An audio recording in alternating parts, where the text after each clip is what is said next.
possible na pwedeng gawin nyo sa NC2 assessment. So, magbigay tayo ng tatlong problem. Tayong A1 tsaka A2. Yan po yung sa first circuit po natin. Then, second circuit po natin is B. Then, yung C, yung third circuit natin. So, paano ba natin ginagawa ito? Dapat unahin po muna natin yung A, and the process is kuha tayo ng supply para sa ating line, that is 15 amp, and gagamit tayo ng 14 AWG na wire. So, unahin natin yung problem number 1 or circuit 1. Ang gagawin natin, kuha tayo ng line 1. Gamit tayo ng ibang line 1. Then, diretso po yan doon sa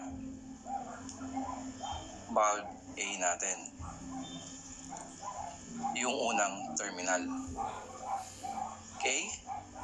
Then, dahil parallel yun sa B, kuha tayo ng wire uli. Okay, and connected na yun sa unang terminal ng bulb A. Now, doon na po tayo sa papunta sa switch. Okay, yung kabilang terminal ay connected sa, i-connect na natin siya dito sa pangalawang terminal ng A2. Okay, then didiretso natin siya since location 1 ang ginagamit natin. Ito yung location 1. So from dito sa terminal na to, didiretso natin siya sa switch. Okay, yung terminal na una ng switch. Then dito po yung pangalawa, nandun na tayo sa return.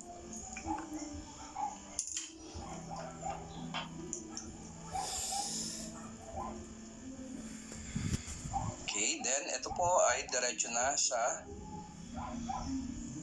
line 2 ng breaker.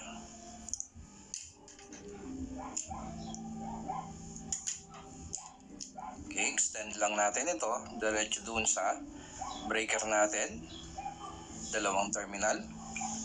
Okay, so tapos na tayo dun sa unang problem. So doon tayo sa pangalawang problem, which is bulb B is controlled by two three-way switch. So nasaan yung three-way switch? Nasa location 1. Lagyan na natin ng terminal.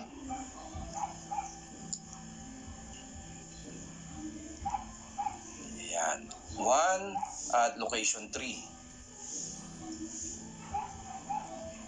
So bakit tatlo? Kasi three-way switch, dalawang traveler, yung 0, 1, tsaka 3.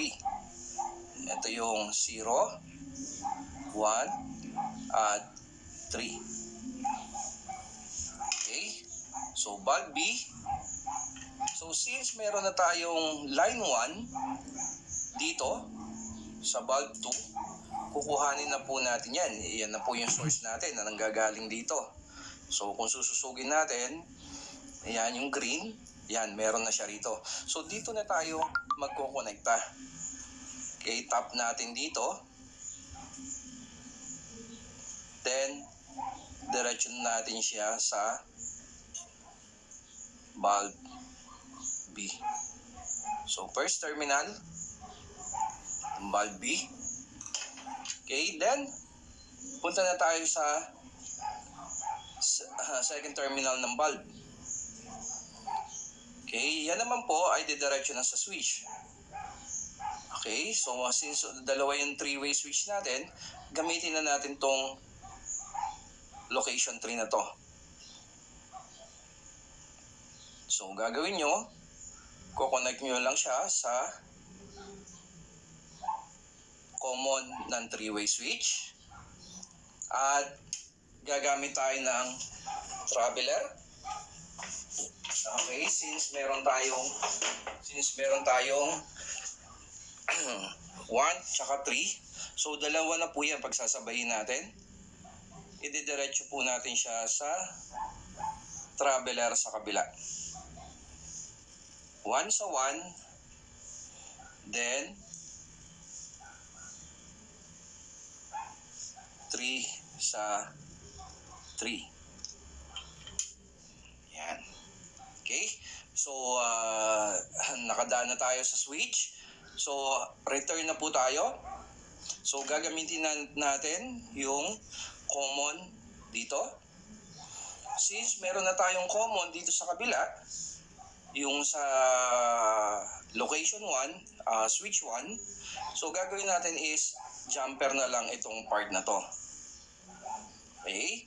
So, yung common, nag-jumper tayo sa return. Okay, baka magkamali kayo dito dapat papunta siya sa line 2, return. Kasi minsan dito sila nagtatap sa kabila, no, which is yan ay papunta sa bulb. So mali yun, dapat papunta sa line 2 yung jumper ninyo. Okay? So yan po yung second circuit natin or second problem natin. So third natin is location bulb C.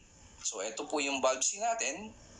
So since meron na tayo ritong line 1, okay, kukuhanin na rin po natin si line 1 dito sa bulb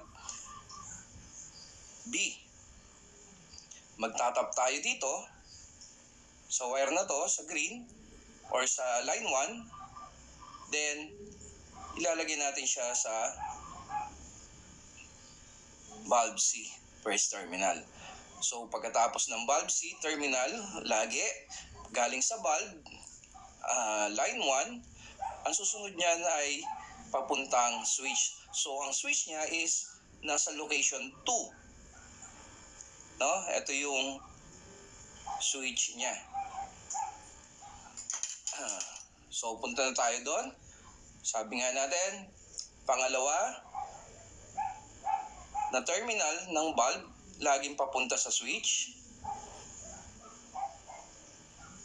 Lalagay natin siya sa switch. Yan. Line 2 rito. So magtatap na tayo ng line 2 dito sa part na to. Okay? So baka magkamali uli kayo, baka papuntang bulb yan ha. Dapat papunta siya sa line 2. So tap natin siya. So ito, papunta sa line 2. Yan. So yun po ang tatlong way or tatlong problem natin. Okay, at isa-isa nating ginawa dito. Okay, next po natin is yung SPO, Special Purpose Outlet, at CO.